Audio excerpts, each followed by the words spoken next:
Today, I'll show you how to change your mobile number at HSBC Bank. This process is quite straightforward, and by the end of this tutorial, you'll have successfully updated your contact details in just a few simple steps. To begin, make sure you have the HSBC mobile banking app installed on your phone. If you haven't downloaded it yet, you can find it in your device's app store.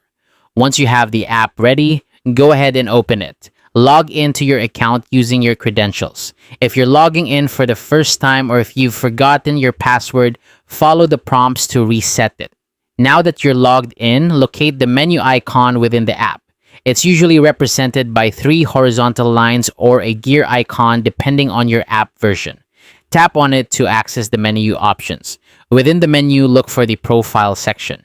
This is where you can manage various aspects of your account. When you're there, select Update Details. This option allows you to modify your personal information. After selecting Update Details, you'll see a list of categories. Choose Contact Details, which is where you can update your phone number. You'll now see your current registered mobile number displayed on the screen. Tap on it to edit. Be sure to enter your new phone number carefully to avoid any errors.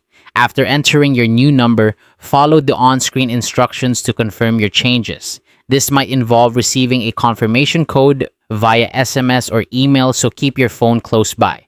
Once you've confirmed, save your changes. Congratulations! Your new mobile number is now linked to your HSBC account. This means that any future notifications or alerts will be sent to your updated number. And there you have it. That's how you change your mobile number at HSBC. Keeping your contact information up to date is crucial for receiving timely updates about your account. If you encounter any issues during this process, don't hesitate to reach out to HSBC's customer support for assistance. Thanks for watching, and I hope this guide has been helpful. If you found this tutorial useful, consider subscribing for more helpful banking tips and tricks. Until next time, take care.